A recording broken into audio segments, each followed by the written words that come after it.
Y está estudiando también para constitucionalista, así que también lo vamos a sacar al pizarrón a Carlos Luis en este tema. Muchas gracias. Buenos días. Carlos Luis, bienvenido, gracias por aceptar la entrevista. Hablemos de el tema de la judicatura, el Consejo Nacional de la Judicatura, el juicio político a Wilman Terán, quien preside a los jueces. Y extra micrófonos conversábamos, sí, el tema de los jueces, tan cuestionados en el Ecuador, el tema principalmente y puntualmente de los fiscales. Sí, las personas quienes ocupan un cargo público tienen que rendir cuentas, pero mientras eso acontece y transcurre en el tiempo, lo que hablamos también con Javier Segarra es esta ola de violencia que aún sigue azotando a los ecuatorianos. En todo caso, tiene que ser una solución integral, Carlos Luis. ¿Cómo estás? Muy buenos días y muy bien, gracias por esa introducción. Efectivamente, la judicatura es, creo yo, de los problemas más graves, o el estado actual del Consejo de la Judicatura y la Administración de Justicia Nacional es de los problemas más graves que aqueja al Ecuador. Porque al final del día los problemas de la delincuencia, los problemas de la corrupción y toda la cuestión que mantiene en zozobra al país se resuelve o debería resolverse a través de este sistema de administración de justicia y no es así. Tiempo atrás empezó un proceso de evaluación de los jueces. Este proceso llevó a cabo una reforma de la forma en que está estructurada la Corte Constitucional. Creo que fue bien. O sea, esa parte de este proceso no fue bien como sociedad. Tenemos una Corte Constitucional con la que de pronto podemos no compartir ciertas decisiones, pero vemos que se ha involucrado en el control de la constitucionalidad y también ha tomado posturas, pero posturas desde el punto de vista jurídico, científico, siempre con una motivación. Un ejemplo claro sería el aborto no punible, por ejemplo, una decisión razonada, oportuna. Otro ejemplo claro sería el matrimonio igualitario, también que uno puede o no estar de acuerdo, pero es una decisión razonada, motivada y además que en la evolución del derecho internacionalmente hablando es una cuestión que ya ha sido superada. Ahora, esta evaluación de jueces a nivel de la Corte Nacional se empantanó y no continuó. Y estamos en eso. Y luego la ciudadanía se quedó esperando la evaluación de los jueces ordinarios. Es decir, aquellos jueces a los que concurrimos nosotros día a día a reclamar un pagaré, una factura, una indemnización laboral, un divorcio. Y esos juicios no avanzan. Y no avanzan por diversas razones. Una de ellas sí es la calidad, la pobre calidad de muchos jueces, tanto profesional como moral, debo decirlo. También es justo reconocer que hay buenos jueces con calidad profesional, académica y moral, sí lo hay, pero la otra porción de esta ecuación de fracaso es la inexistencia de los recursos materiales para que estos buenos jueces, o todos los jueces y secretarios y quienes integran estos despachos puedan hacer bien su trabajo.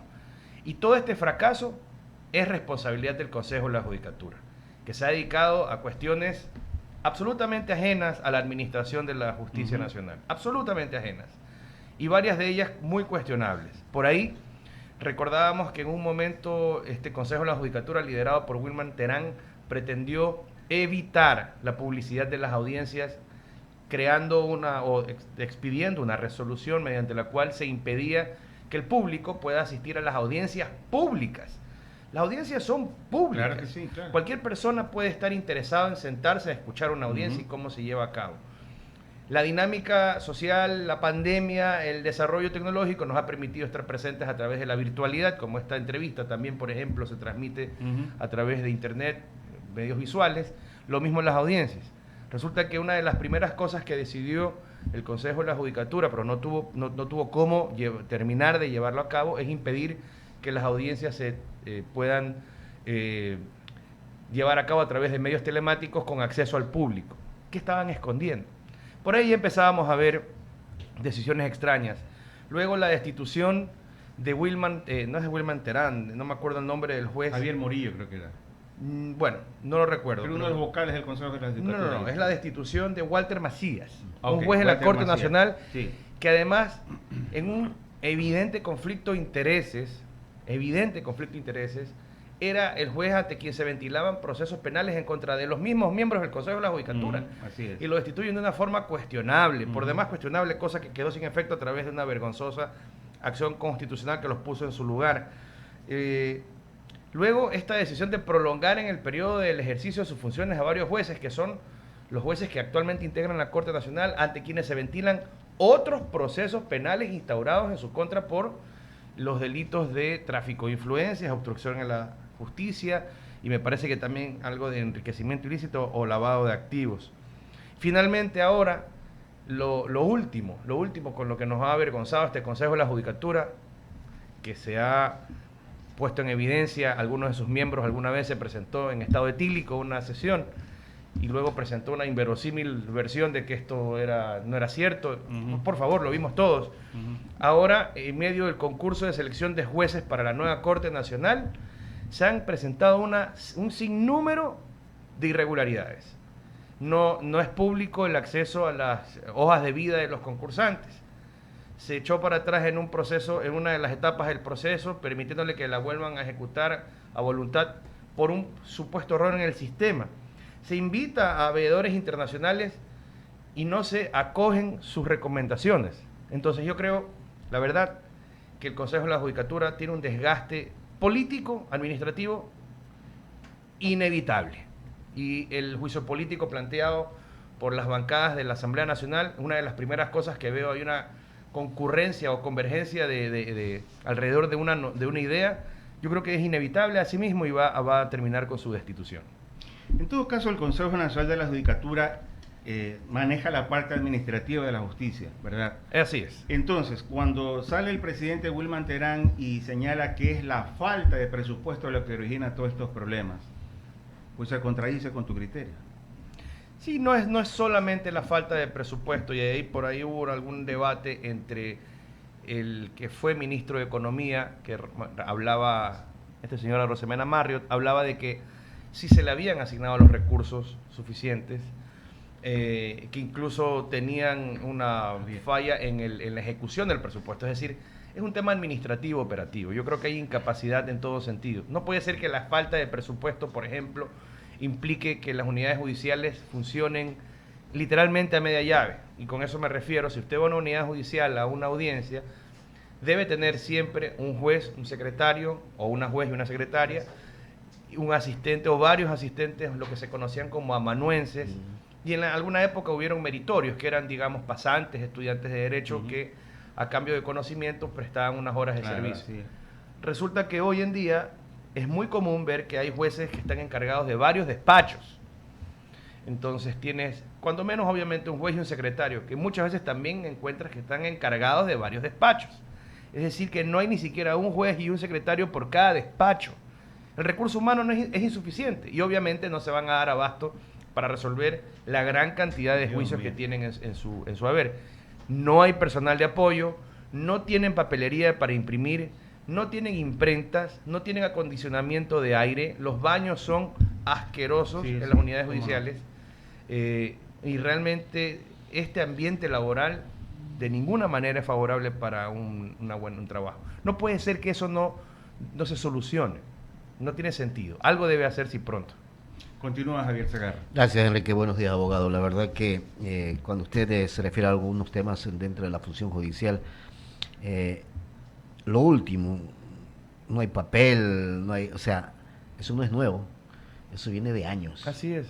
Entonces, porque el centralismo genera una situación tan adversa en ese sentido para la función judicial. Esa es la forma, el fondo son quienes de alguna u otra manera dictan o dictaminan justicia, y ahí hay un problema muy de fondo, digo, porque hay que hacer una reforma profunda. Primero hay que limpiar al sistema judicial. Hoy el sistema judicial está podrido. O sea, si la gente no lo quiere decir, problema de ellos. Pero la justicia está podrida en este país, porque los ecuatorianos frente a la inseguridad cogen preso a algún delincuente y en 24 horas está fuera. Los argumentos, los entendidos en la materia lo tendrán que resolver, pero un ecuatoriano común y corriente se siente desprotegido por la justicia. Una policía y unas fuerzas armadas que hacen su trabajo y que ven truncados porque la justicia prácticamente aniquila la ejecución de un operativo por la detención de unos delincuentes que los ponen en libertad al otro día. Y exagero, si es al otro día, puede ser 3 días, 48 horas, no sé. ¿Qué hacemos con eso entonces, abogado? Y usted litiga, y usted es parte, y usted es hombre de derecho, usted va a las cortes. Es una realidad que la viven ustedes, no solamente por el tema de la inseguridad y la delincuencia, también en otros casos que ustedes penalmente pueden litigar y que de alguna u otra forma ven cómo esta justicia es lerda, amarrada, y si no pasa el sobre, y me refiero a la coima, esto no funciona. Bueno, como en todas las fases de la vida, existen pues profesionales respetables Sí, y sí, en eso estamos de acuerdo. profesionales que no se respetan primero a sí mismos y mucho menos a la administración de justicia. Yo creo que este problema va desde por todos los niveles. Empieza por nosotros los abogados en el libre ejercicio de la profesión, porque ahí es donde empieza el problema. Uh-huh. Hay una cultura alrededor de la corrupción que inicia en las universidades. Y eso debe decirse, porque es real.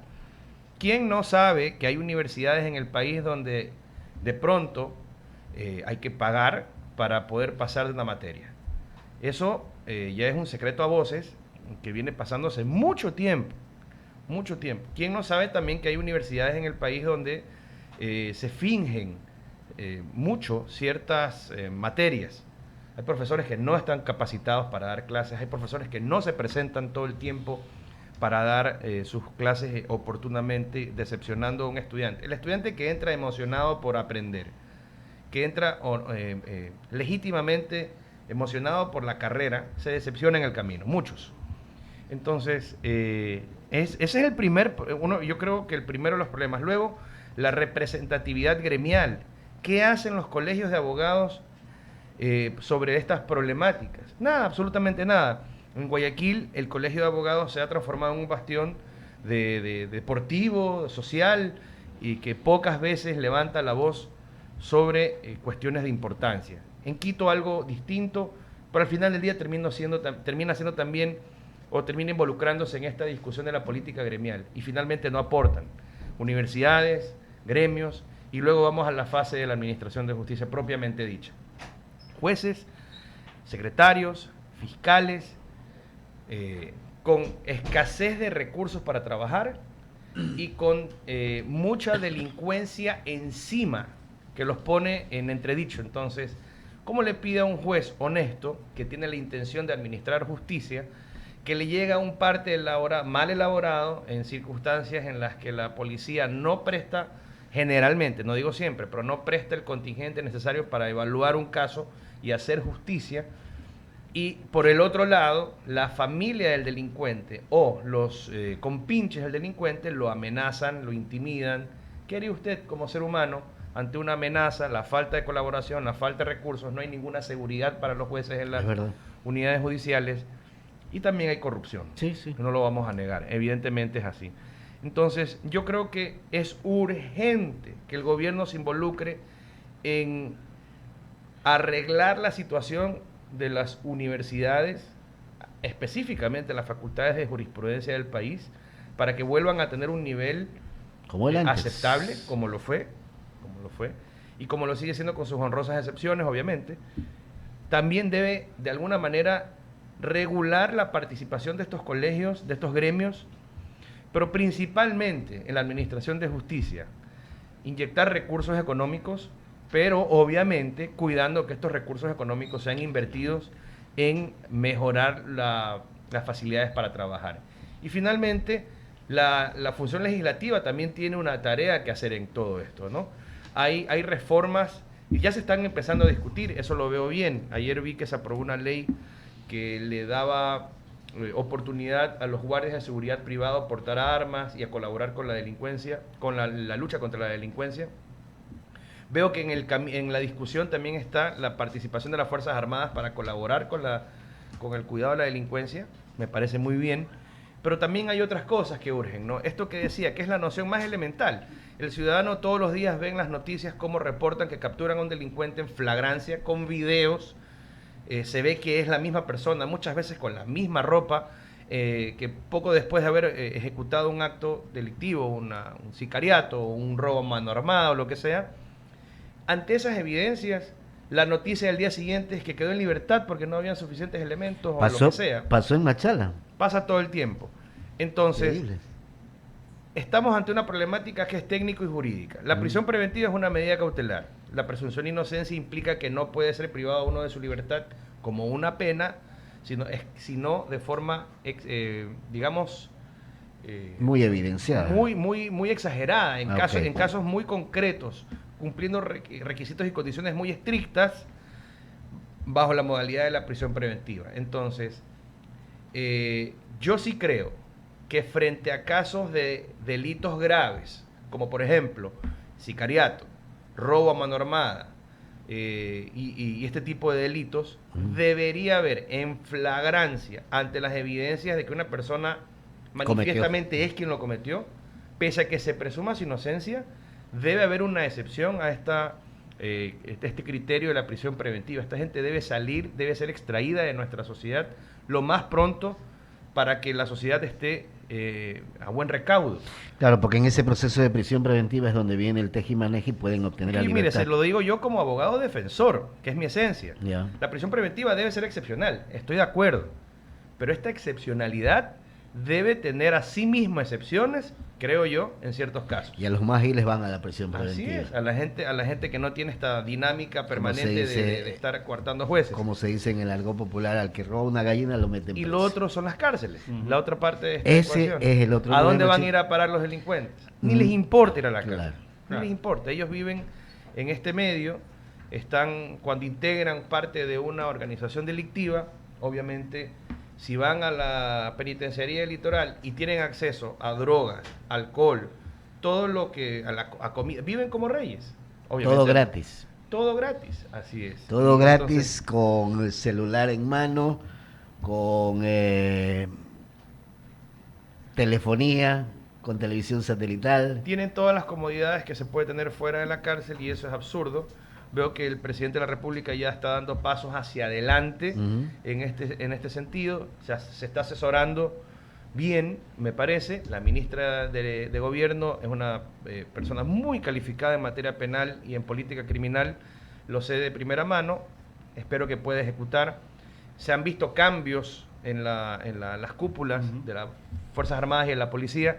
Todo parece apuntar hacia un cambio. Ojalá que esto ocurra pronto. ¿Se requieren reformas en el Código Orgánico Integral Penal, abogado, hoy en día? Mire, sí, pero no es la solución. Es Ok. decir, el problema no es normativo, es humano.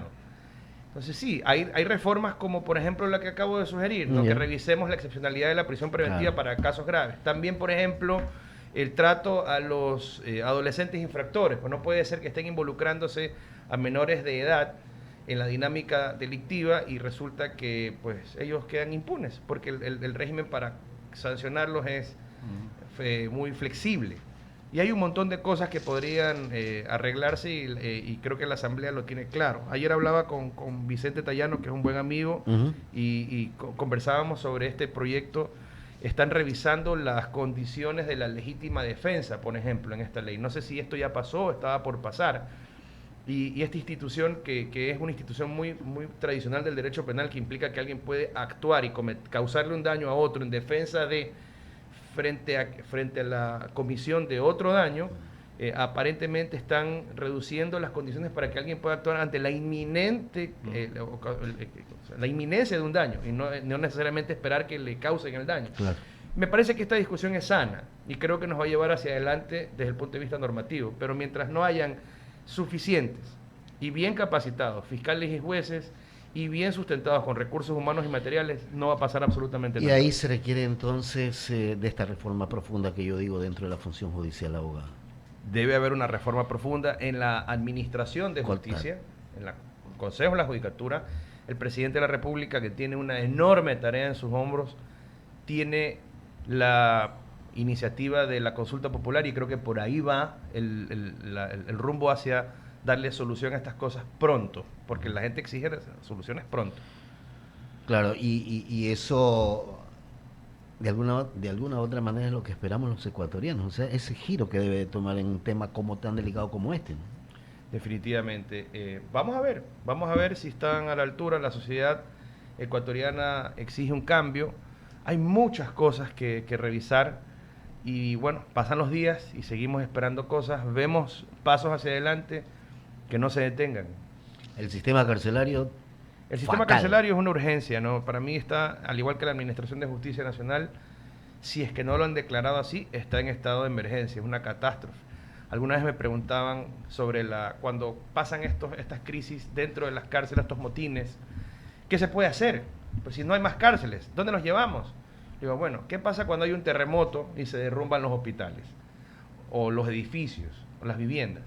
La gente va a ir a dar a coliseos, Albergues. albergues, se improvisa. Sobre una emergencia se improvisa, se toman acciones urgentes y necesarias.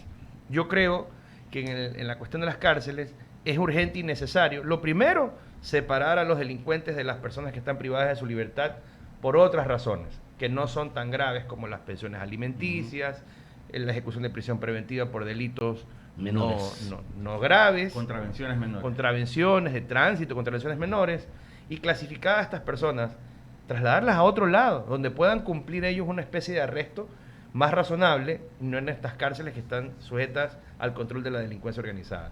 Y luego, construir más cárceles porque son necesarias. Y evidentemente tomar el control de las que existen y de las que lleguen a existir. Sin eso, no vamos a ningún lado tampoco. Siempre se ha preguntado quién tiene las llaves de las cárceles, ¿no? O sea, son los delincuentes y no las autoridades. Totalmente, se convirtieron ya en centros de entrenamiento más que de privación de libertad. Y en ese sentido, ¿cómo ves tú la idea de los buques, centros de privación de libertad, esa propuesta que en su momento la dio el presidente actual? Yo la veo viable. Por ahí hay voces que critican porque no es práctica, porque genera gastos, muchos gastos, porque al final del día no cumplirá su fin. Yo no lo veo mal, yo lo veo es bien. una situación emergente, como para una Me emergencia. parece que ante la urgencia, trasladar un buque hacia puertos ecuatorianos y trasladar privados de su libertad, evitando el hacinamiento que existe en las cárceles para poder tomar control de las cárceles, Ujú. a mí me parece una buena alternativa. ¿Te parece Mientras válido? tanto, podrán construir otras cárceles si es lo que se requiere. Ujú. Pero hay que hacer algo ya hoy. Y ante esa urgencia me parece una buena idea.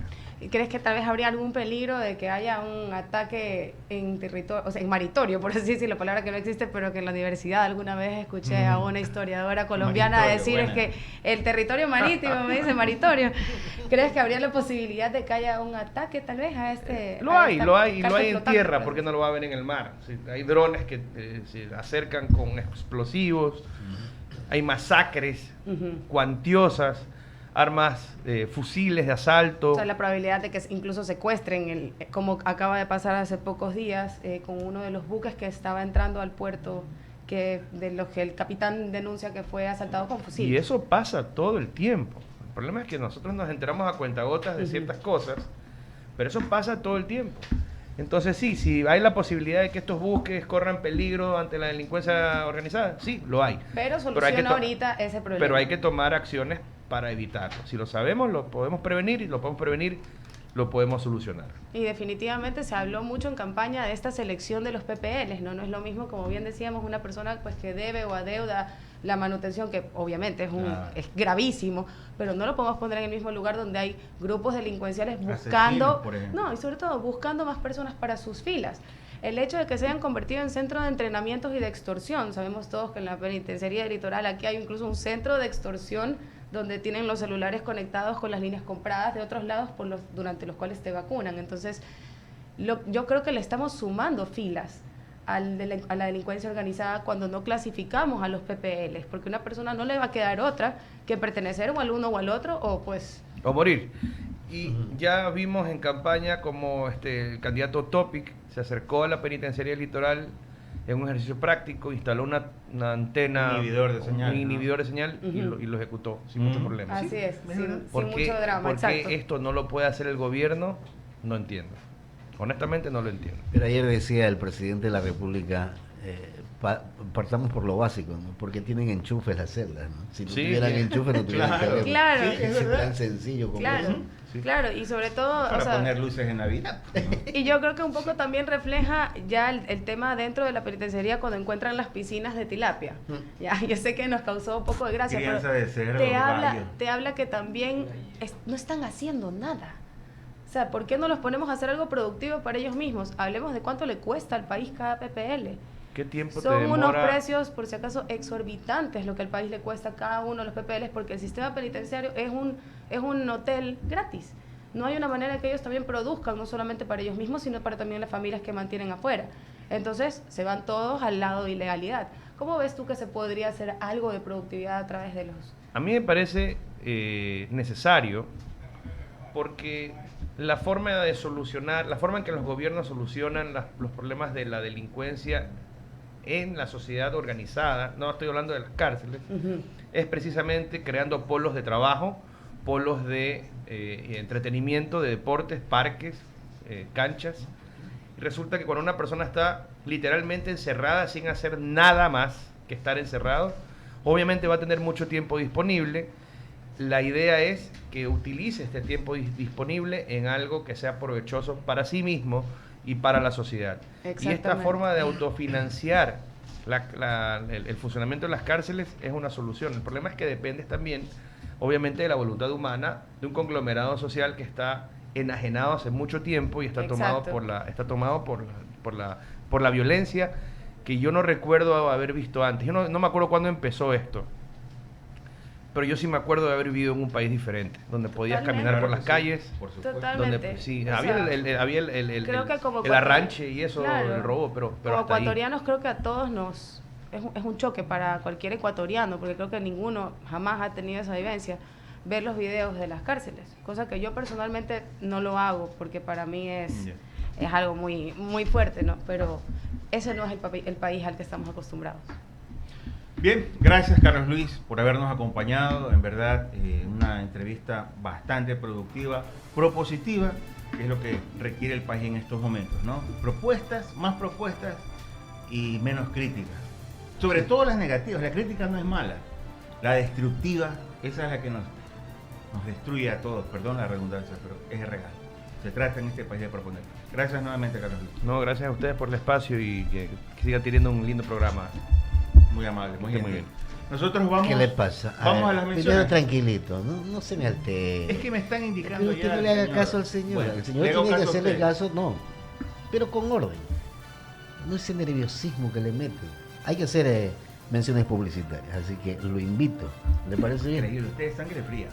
Pero es que usted se pone, se altera. No, es que el señor de allá me está haciendo señas. Rapidito. Como cuando Rapidito. se cae